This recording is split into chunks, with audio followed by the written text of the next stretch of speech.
Alhamdulillahi Rabbil Alamin, wassalatu wassalamu ala ashrafil anbiya'i wal mursalin, wa ala alihi wa ashabihi wa man tabi'ahum bi ihsanin ila yaumiddin. Ashhadu an la ilaha illallah wahdahu la syarika lah, wa ashhadu anna Muhammadan abduhu wa rasuluh.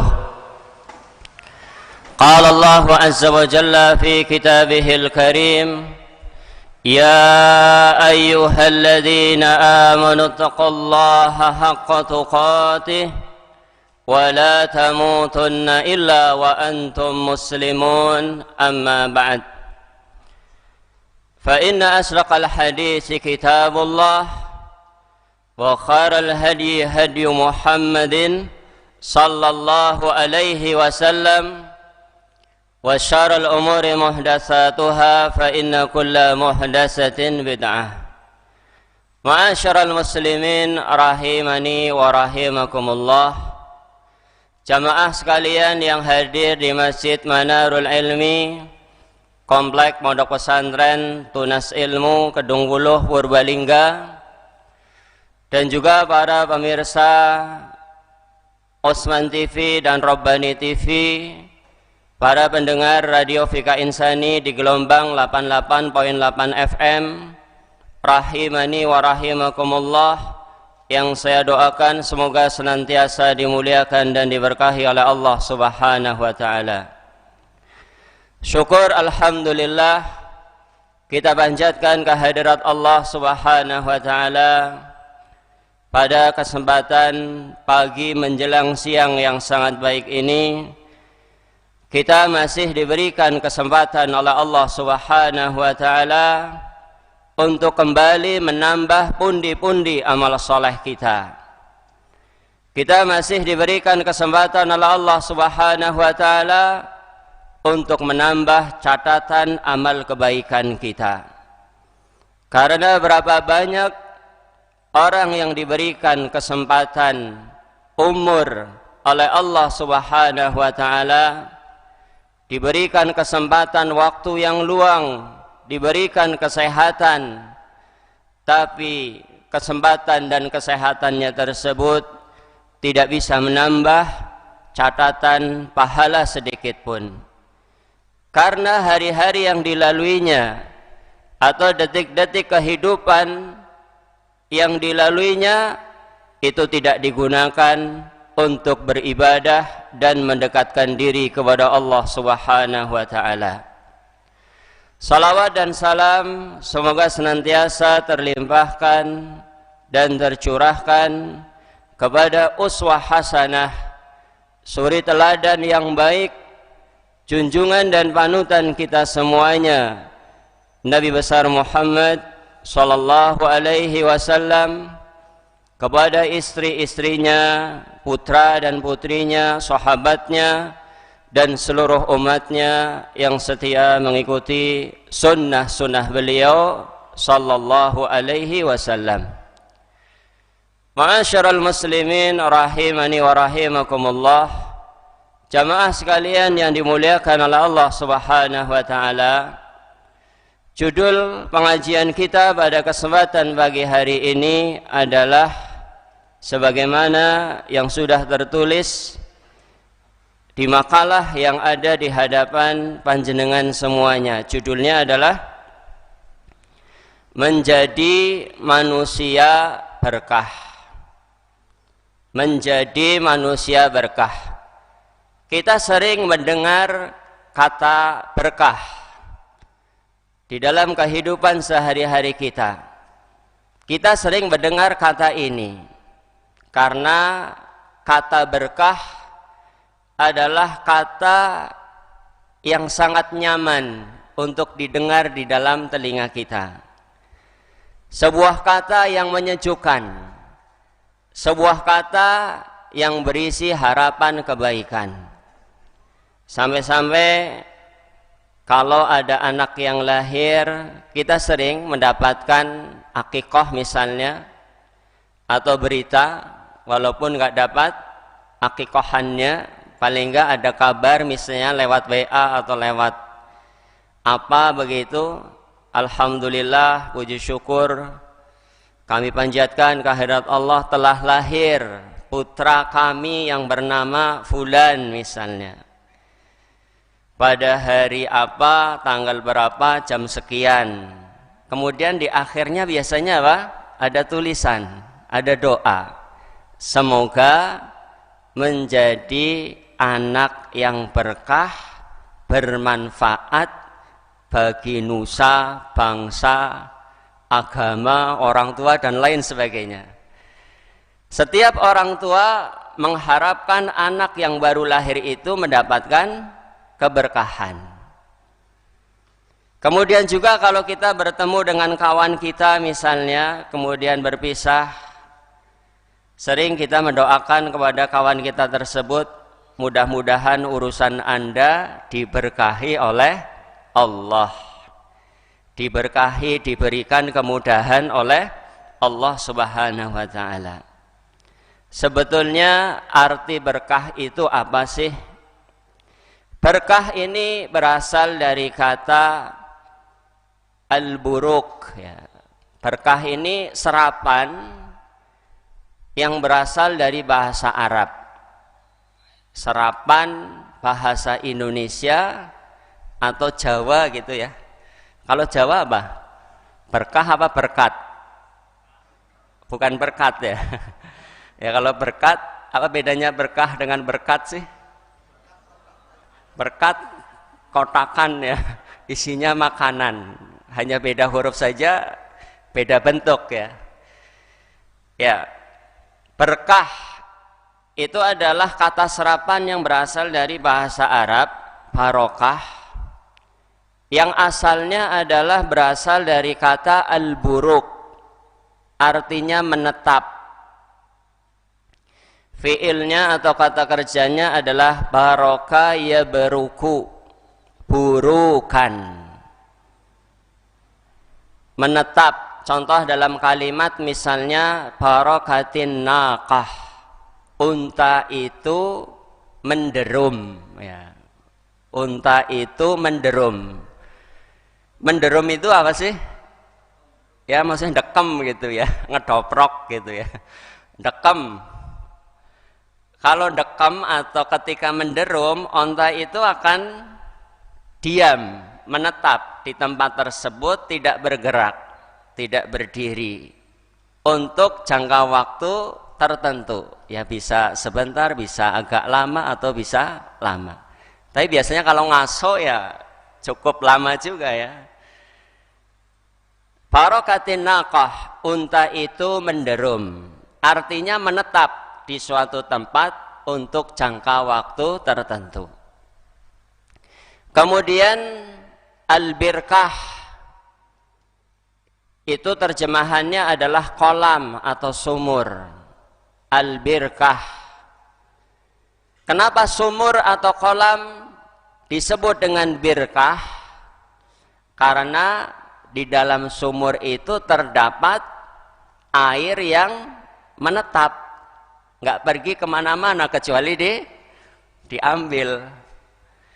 Dia menetap di tempat tersebut untuk jangka waktu yang lama, untuk jangka waktu tertentu, kemudian bisa dimanfaatkan oleh manusia. Bahkan hewan dan tanaman juga bisa memanfaatkan dari air sumur tersebut. Kemudian selain artinya adalah menetap, berkah itu bisa berarti juga adalah al-khair al-kasir, kebaikan yang banyak. Makanya air sumur itu selain dia menetap, dia juga mengandung kebaikan yang banyak, bermanfaat bagi makhluk hidup. Air bisa dimanfaatkan untuk minum, untuk apa lagi? Untuk mandi, mencuci piring, mencuci baju, nyiram tanaman. Sekian banyak manfaat dari air sumur. Makanya dalam bahasa Arab disebut dengan birkah, sumur atau kolam. Di antara ayat yang ada di dalam Al-Quran yang menyebutkan kata berkah, itu adalah apa yang disebutkan oleh Allah Subhanahu wa ta'ala di dalam surat Shad ayat 29. Di antara ayat yang menyebut kata berkah untuk menyebut sesuatu yang mengandung kebaikan yang banyak dan tetap, itu adalah apa yang disebutkan oleh Allah Subhanahu wa ta'ala ketika menyebut Al-Quranul Karim dengan kitab yang diberkahi. Allah Subhanahu wa ta'ala berfirman, kitabun anzalnahu ilaika mubarakun liyadabbaru ayatihi waliyatadzakkara ulul albab. Ini adalah sebuah kitab. Maksudnya adalah apa? Al-Quran. Anzalnahu ilaika, yang kami turunkan kepadamu. Ini diantara ayat yang menunjukkan Allah berada di atas. Yang namanya menurunkan berarti kan dari atas ke bawah. Allah menurunkan apa? Menurunkan Al-Quran kepada nabinya yang mulia, Nabi Muhammad sallallahu alaihi wasallam. Kemudian Allah Subhanahu wa ta'ala menyebutkan sifat kitab ini, menyebutkan sifat Al-Quran ini, mubarakun. Al-Quran adalah kitab yang penuh dengan berkah. Al-Quran adalah kitab yang penuh dengan kebaikan yang banyak. Dan keberkahan Al-Quran itu caranya adalah dengan dibaca. Ketika kita membaca ayat-ayat Al-Quran, kita akan mendapatkan pahala satu hurufnya berapa? 10 kebaikan. Tinggal dilipatkan dengan jumlah huruf yang kita baca. Selain dibaca, cara untuk mendapatkan keberkahan Al-Quran adalah dengan direnungkan, dihayati, ditadaburi, kemudian diamalkan. Jadi cara mendapatkan keberkahan Al-Quran itu bukan sekedar dipajang jadi hiasan. Ya, karena banyak dari kita jarang membaca Al-Quran, merasa cukup dengan apa? Menjadikan Al-Quran sebagai pajangan, sebagai hiasan. Yang lebih parah lagi, ngalap berkah dengan ayat Al-Quran itu dijadikan jimat. Ditempel ayat kursi misalnya di balik pintu dengan keyakinan jin setan tidak bisa masuk. Rumah tidak akan dimasuki pencuri. Rumah tidak akan kebakaran. Ini dijadikan jimat. Seharusnya untuk ngalap berkah dengan Al-Quran caranya adalah dengan dibaca. La taj'alu buyutakum qubura. Janganlah kalian jadikan rumah-rumah kalian seperti kuburan. Artinya apa? Artinya rumah itu enggak dibacakan Al-Quran, itu seperti kuburan, karena kuburan aslinya bukan tempat ibadah. Tempat ibadah itu di mana? Di masjid. Cuma sayang ada sebagian dari kita menjadikan sesuatu yang aslinya untuk tempat ibadah, yaitu masjid, malah dijadikan tempat untuk menguburkan jenazah. Sebaliknya, sebuah tempat yang aslinya untuk menguburkan jenazah, yaitu kuburan, malah dijadikan tempat ibadah. Ini kan namanya kewolak-walik. Masjid Didatekna kuburan, kuburan malah didadekaken masjid. Kembalikanlah sesuatu itu berdasarkan tujuan dan fungsi asalnya. Masjid adalah untuk tempat ibadah, kuburan adalah untuk tempat menguburkan jenazah. Ya, jadi ngalap berkah atau mendapatkan berkah dari Al-Quran caranya bukan dengan dipajang, dijadikan hiasan, atau yang lebih parah tadi apa? Dijadikan jimat. Ngalap berkah dengan Al-Quran adalah dengan dibaca, ditadaburi, direnungi, kemudian diamalkan di dalam kehidupan sehari-hari kita. Allah Subhanahu wa ta'ala berfirman di dalam sebuah ayat, yaitu ayat yang ke-9 surat Al-Isra, surat yang ke-17. Allah Ta'ala berfirman, inna hadzal Qur'an yahdi lillati hiya aqwam. Sesungguhnya Al-Quran, kitab suci yang turun dari Allah Subhanahu wa Ta'ala kepada nabinya sallallahu alaihi wasallam, yahdi, itu memberikan petunjuk lillati hiya aqwam, kepada jalan yang paling lurus. Aqwam itu isim tafdil dalam ilmu bahasa Arab. Af'alu aqwam artinya komparatif atau superlatif, lebih lurus atau paling lurus. Ini Al-Quran. Dengan mengamalkan ayat-ayat Al-Quran di dalam kehidupan kita sehari-hari, insya Allah hidup kita akan diberkahi. Ini caranya ngalap berkah dengan Al-Quran. Liyadabbaru ayatihi. Al-Quran adalah kitab yang penuh dengan berkah, supaya manusia itu memperhatikan ayat-ayatnya. Waliyatadzakkara ulul albab, dan supaya bisa mendapatkan pelajaran orang-orang yang memiliki akal pikiran. Ma'asyiral muslimin rahimani wa rahimakumullah. Jamaah yang dimuliakan oleh Allah Subhanahu wa Ta'ala, ini diantara ayat yang menyebut kata berkah, yang artinya adalah al-khair al-kasir, kebaikan yang banyak, atau ya dulu ala dawam, menunjukkan kepada sesuatu yang menetap. Allah Subhanahu wa Ta'ala juga pernah menyebutkan di dalam kitab sucinya,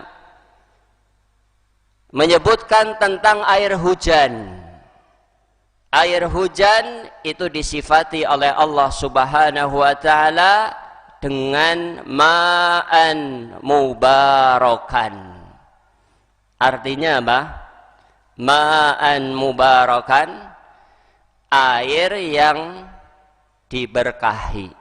Jadi air hujan itu air yang penuh keberkahan. Apalagi di musim kemarau sekarang ini ditunggu-tunggu. Sampai kita melaksanakan sholat istisqa, ya. Ini qadarullah belum turun juga, ya. Tentunya berdasarkan hikmah yang Allah ingin tampakkan kepada kita semuanya. Allah Subhanahu wa Ta'ala menyebutkan tentang air hujan sebagai air yang diberkahi di dalam surat Qaf ayat 50, atau surat yang ke-50 ayat yang ke-9. Surat Qaf surat yang ke-50 ayat yang ke-9. Allah Subhanahu wa Ta'ala berfirman, "Wa nazzalna minas samaa'i ma'an mubaraka." Dan kami turunkan dari langit ma'an mubaraka, air yang diberkahi, air yang penuh dengan kebaikan. Salah satu bentuk keberkahan air hujan disebutkan oleh Allah Subhanahu wa taala, fa'ambatna bihi jannati wa habbal hasid. Dengan air yang penuh keberkahan itu kami tumbuhkan kebun-kebun dan biji-bijian yang bisa dipanen. Allah Subhanahu wa taala Maha Kuasa untuk menumbuhkan sekian ratus, sekian ribu atau sekian juta spesies tanaman atau jenis tanaman hanya dengan satu jenis air, yaitu air hujan. Allah tumbuhkan pohon mangga, pohon rambutan, pohon apa lagi? Ya pohon jeruk, ya buah-buahan aja udah banyak banget tuh. Apalagi bunga-bungaan, ada bunga iris, ada bougainville, ada macam-macam lah. Ribuan jenis tanaman ditumbuhkan dengan satu jenis air. Sudah bermacam-macam jenis tanamannya, ternyata Allah menumbuhkan dengan satu jenis air aneka ragam rasa dari buah-buahan. Ada yang manis, kayak apa? Buah yang manis lah misalnya. Ya kalau jeruk manis jelas manis ya. Apa? Ya pepaya atau apa gitu ya. Ya ada yang manis, ada yang kecut, ada yang campuran manis dan kecut, ada yang manis pahit kayak durian gitu kan. Sensasi makan durian kan kalau ada rasa pahit-pahitnya gitu, macam-macam lah dengan hanya satu jenis air. Ma'asyiral muslimin rahimani wa rahimakumullah, ini kata berkah ini banyak disebutkan di dalam Al-Quran yang semuanya menunjukkan kepada satu makna, yaitu kebaikan yang banyak dan menetap. Dan kita sebagai manusia yang hidup di atas muka bumi ini, dan hidup itu cuma berapa kali? Ada yang mati hidup lagi, itu mati suri ya kan. Tapi kalau udah mati beneran nggak bakal bisa hidup lagi. Kalau hidup lagi malah pada kabur. Hidup kita adalah cuma satu kali saja. Maka jangan pernah menyia-nyiakan kesempatan yang Allah berikan kepada kita. Hidup cuma satu kali. Maka setiap dari kita sebagai orang muslim, orang mukmin, orang yang beriman kepada Allah Subhanahu wa taala, marilah kita menjadikan diri kita sebagai manusia-manusia yang berkah. Manusia-manusia yang membawa kebaikan yang banyak bagi orang lain. Manusia yang menebarkan sekian banyak manfaat untuk alam sekitar. Dan inilah yang membedakan kita orang mukmin dengan orang kafir, dengan orang yang tidak beriman. Orang kafir itu hidup hanya untuk hidup. Maksudnya gimana tuh? Hidup hanya untuk hidup. Maksudnya apa? Ya maksudnya adalah kehidupan orang-orang kafir itu hanya untuk bersenang-senang, untuk menyenangkan diri mereka sendiri, memuaskan nafsu, menggapai segala macam kenikmatan duniawi. Karena mereka tidak beriman terhadap kehidupan akhirat. Mumpung hidup sekali ya digunakan untuk foya-foya, untuk hura-hura. Makanya kita lihat kehidupan orang-orang kafir itu seperti binatang. Makan, minum, memuaskan syahwat, itu tidak pandang halal atau haram. Nggak ada istilah haram di antara mereka. Dalam kamus orang-orang yang tidak beriman itu nggak ada kamus istilah apa? Makanan haram gitu, nggak ada. hubungan ya haram, nggak ada. Mereka free sex, mereka bebas, suka sama suka nggak masalah. Tapi kalau orang beriman ada rambu-rambunya, ada batas-batasnya, ada halal, ada haram, ada makanan yang boleh dimakan, ada makanan yang tidak boleh dimakan, ada hubungan yang halal yaitu hubungan dengan istri yang sah, ada hubungan yang haram. Inilah yang membedakan kita dengan orang-orang kafir. Allah Subhanahu wa taala menceritakan tentang gaya hidup orang kafir di dalam Al-Qur'an surat Muhammad ayat 12 ya. Surat Muhammad ayat yang keberapa? Ayat yang ke-12. Surat Muhammad itu surat yang keberapa? Surat yang ke-47 dari 114 surat yang ada di dalam Al-Qur'an. Allah Subhanahu wa taala berfirman, "Walladzina kafaru yatamatta'una wa ya'kuluna kama ta'kulul an'am." Orang-orang kafir, orang-orang yang tidak beriman, mereka bersenang-senang, mereka makan dan minum, mereka memuaskan nafsu syahwatnya sebagaimana binatang ternak makan dan minum, sebagaimana binatang ternak memuaskan nafsu syahwatnya. Wan naru maswal lahum, ingat tempat kembali mereka kelak pada hari kiamat adalah neraka. Ma'asyiral muslimin rahimani wa rahimakumullah, jamaah yang dimuliakan oleh Allah Subhanahu wa taala, agar kita menjadi manusia yang berkah, menjadi manusia yang bermanfaat bagi manusia yang lain, bagi orang-orang di sekitar kita dan juga mungkin orang-orang yang jauh dari kita, maka kita harus paham betul bahwa sesungguhnya pahala yang akan kita dapatkan ketika kita menjadi orang yang bermanfaat atau orang yang berkah, ini pahalanya luar biasa. Sehingga ketika kita faham keutamaan menjadi orang yang bermanfaat atau menjadi orang yang berkah, kita akan termotivasi. Kita akan berusaha sekuat tenaga agar hidup kita yang cuma satu kali itu bisa menghasilkan keberkahan. Nabi SAW di dalam sebuah hadis yang diriwayatkan oleh Imam Tabrani pernah bersabda, "Ahabbun nasi ilallah anfa'uhum linnas."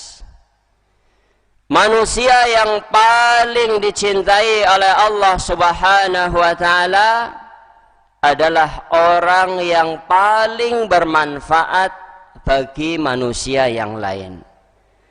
Semakin banyak manfaat yang kita berikan kepada orang lain, maka semakin besar kecintaan Allah kepada kita.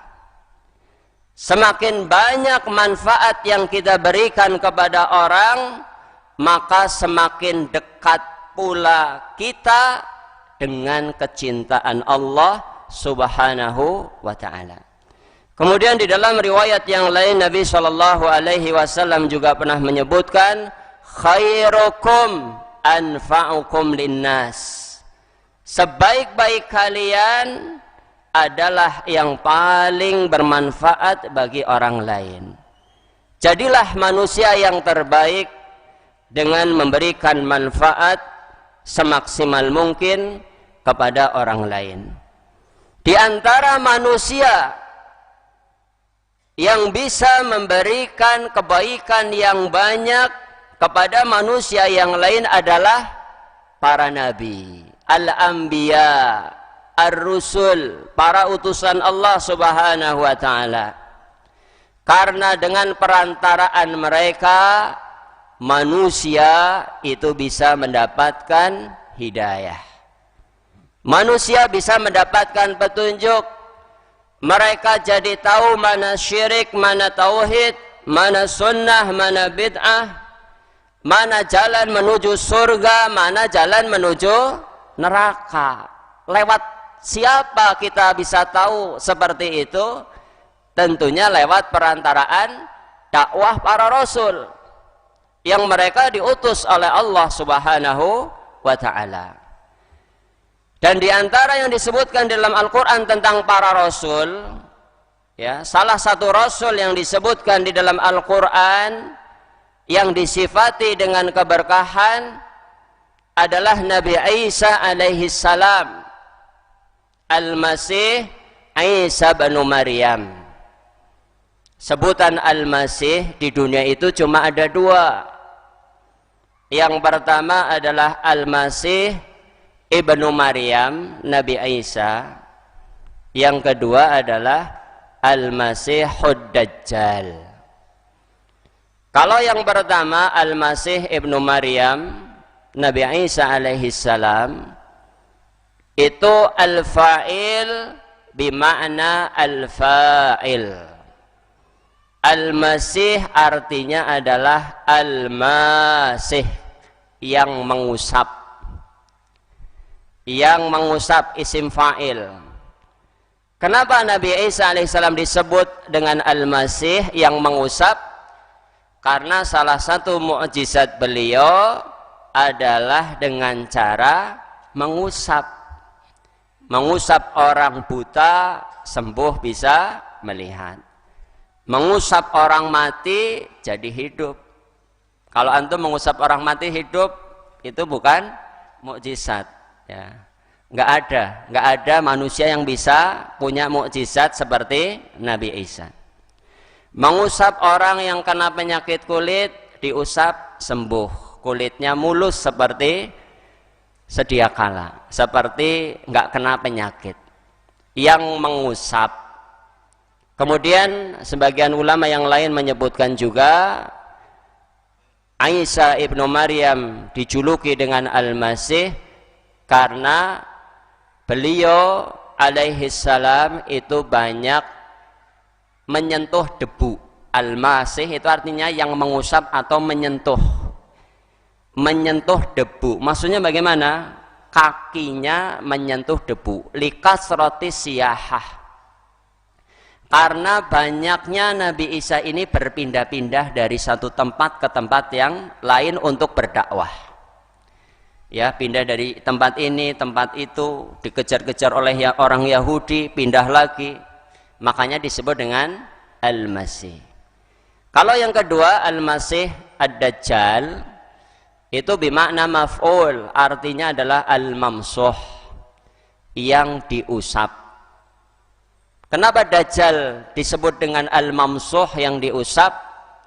Karena sebelah matanya itu dijadikan buta oleh Allah Subhanahu wa ta'ala, seolah-olah seperti diusap, buta.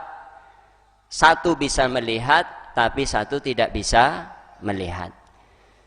Ma'asyiral muslimin rahimani wa rahimakumullah, Nabi Isa alaihi salam itu disebutkan di dalam Al-Quran sebagai manusia yang diberkahi. Allah Subhanahu wa ta'ala berfirman, wa ja'alani mubarakan aynama kuntu wa awsani bis salati waz zakati ma dumtu hayya. Salah satu mukjizat Nabi Isa adalah bisa berbicara ketika bayi. Al-Quran ini menceritakan tentang Nabi Isa ketika berbicara di waktu bayi. Dan salah satu yang dibicarakan atau diucapkan oleh Nabi Isa ketika bayi adalah kalimat ini, wa ja'alani mubarakan aynama kuntu, dan Allah menjadikanku banyak keberkahan dimanapun aku berada. Wa awsani bis salati waz zakati, dan dia berwasiat kepadaku untuk senantiasa menegakkan sholat dan menunaikan zakat madumtu hayya, selama aku hidup. Ini disebutkan di dalam Al-Quran surat Maryam, surat yang ke-19 ayat 31. Ini kalau para nabi, mereka adalah memberikan hidayah kepada manusia di zamannya. Ya, sebelum Nabi Muhammad SAW, para nabi itulah diutus kepada kaumnya masing-masing, pada zamannya masing-masing. Adapun Nabi Muhammad SAW diutus kepada seluruh umat, seluruh bangsa, sepanjang zaman sampai hari kiamat, dimulai sejak beliau SAW diutus. Ini kalau para nabi memberikan manfaat, menjadikan berkah bagi umatnya. Lah kalau kita manusia biasa, ya, bukan para nabi, yang kita ini kadang punya kelebihan, kadang juga punya banyak kekurangan. Lebih banyak kelebihannya atau lebih banyak kekurangannya kira-kira? Ya. An-nisyan atau al-insan, summiyal insan likasrotin nisyan. Manusia dinamakan dengan al-insan karena banyak lupa dan banyak kekurangan.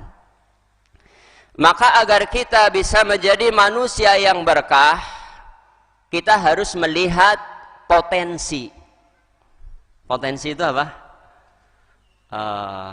Peluang, ya, kemampuan, sumber daya mungkin, ya.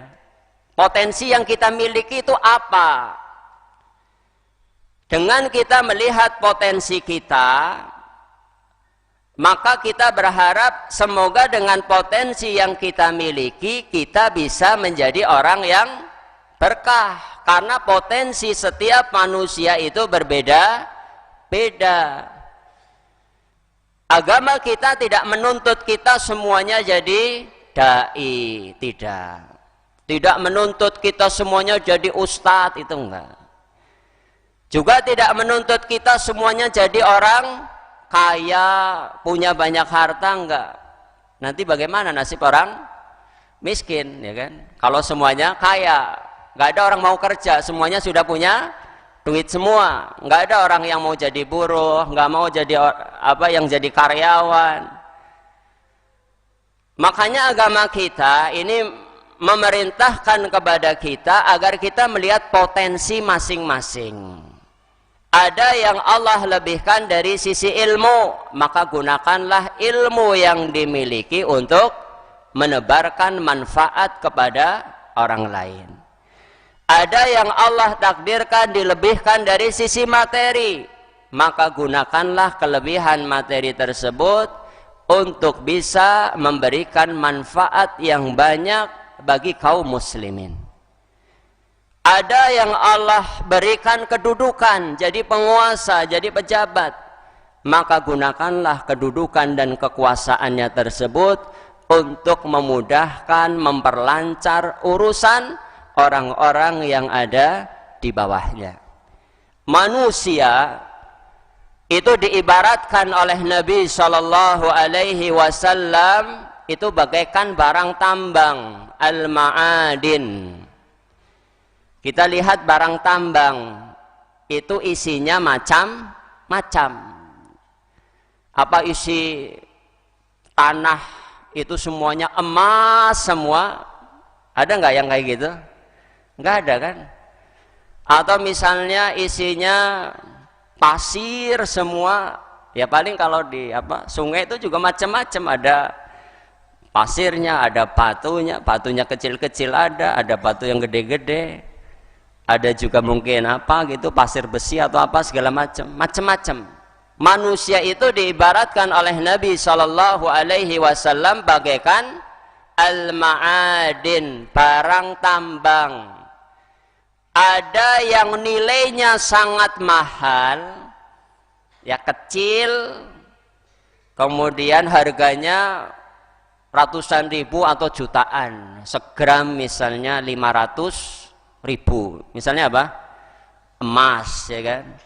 Ada yang gede, besar, satu kepala kerbau, tapi harganya dihitungnya rit-ritan misalnya. Rit-ritan tuh ya pakai truk, satu truk berapa gitu.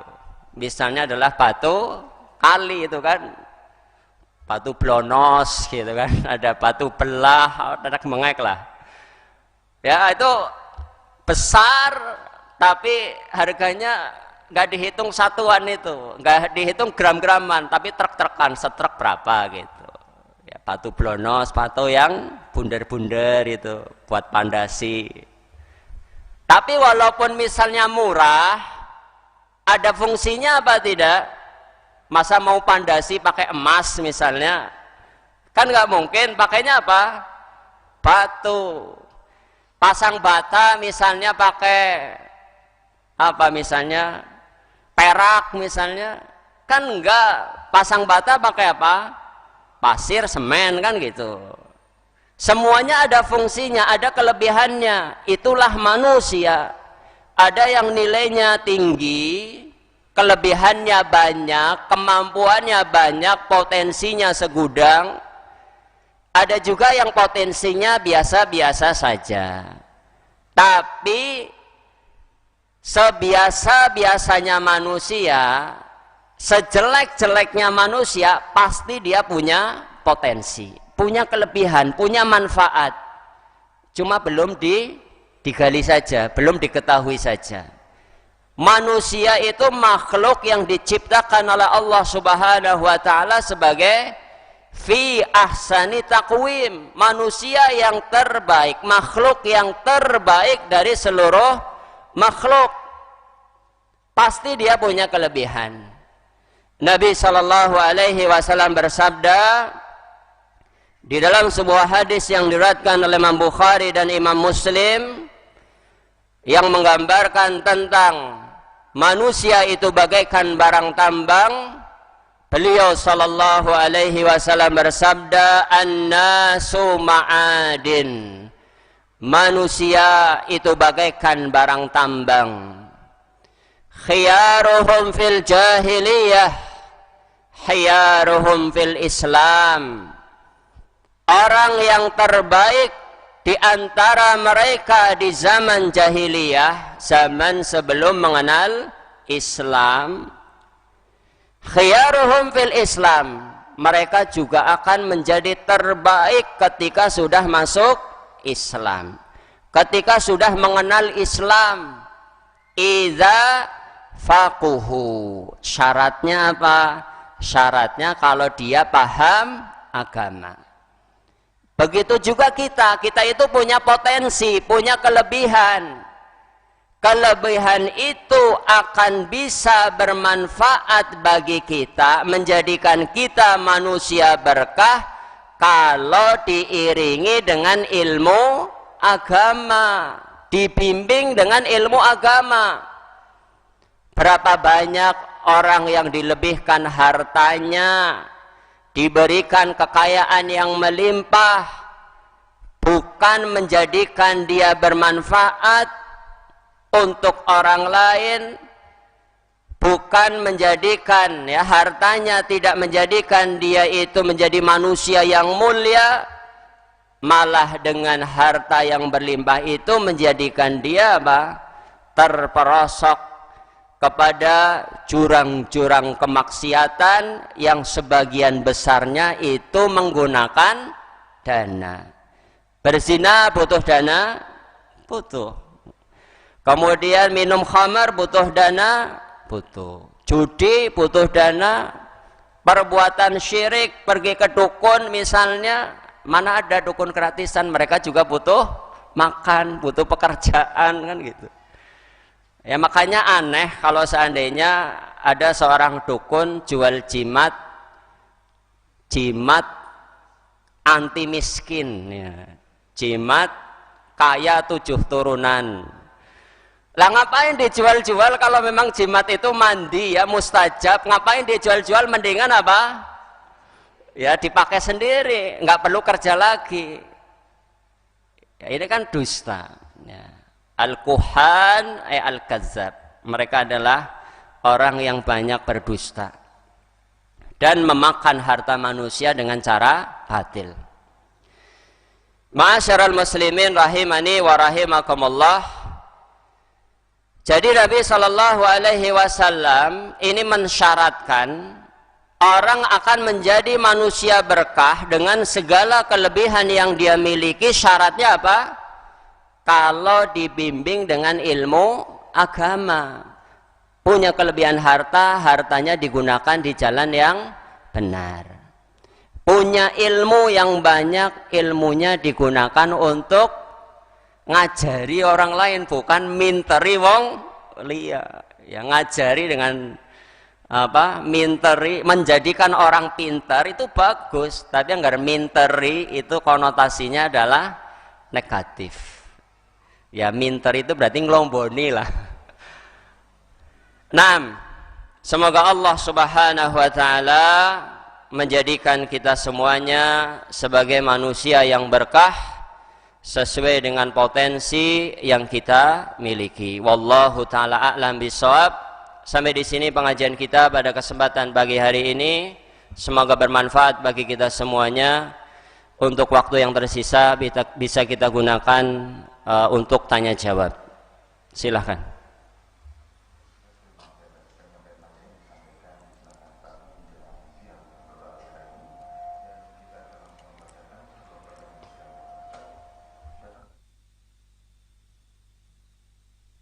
Waalaikumsalam warahmatullahi wabarakatuh.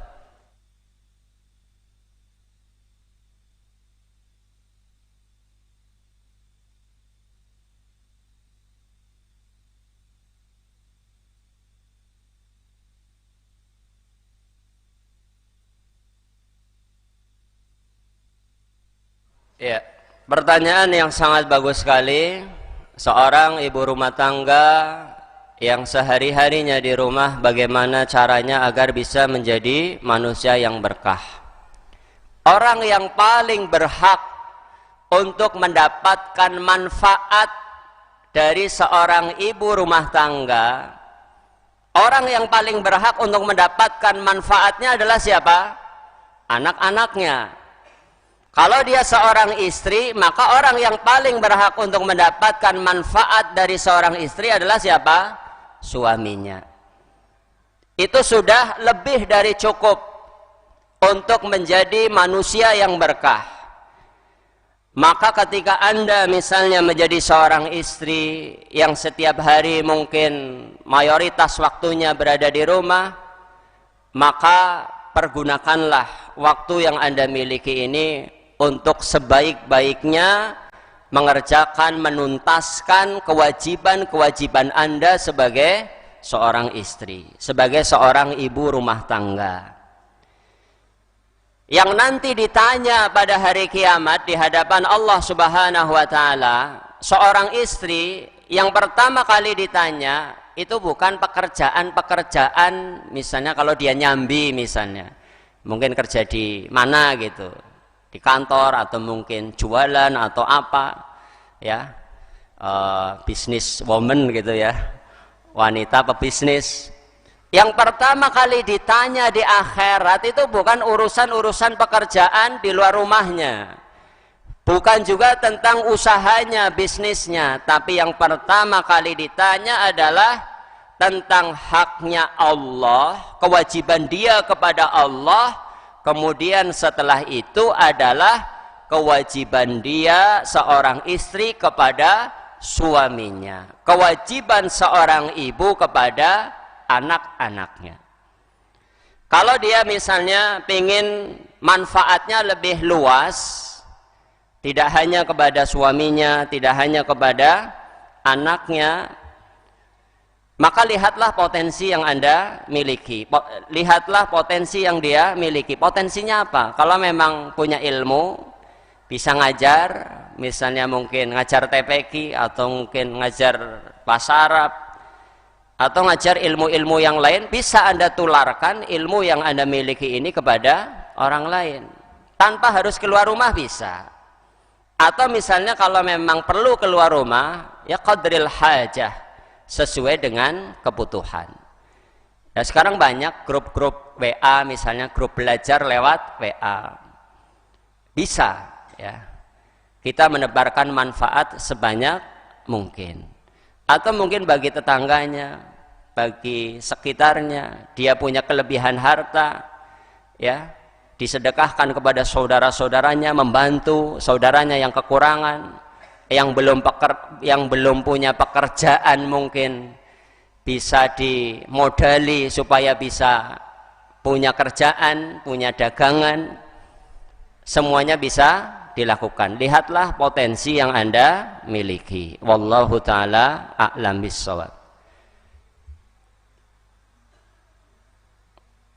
Ya, cukup pertemuan kita pada kesempatan pagi hari ini. Kita tutup dengan doa kafaratul majlis. Subhanakallahumma wa bihamdik asyhadu an la ilaha illa anta astaghfiruka wa atubu ilaik. Assalamualaikum warahmatullahi wabarakatuh.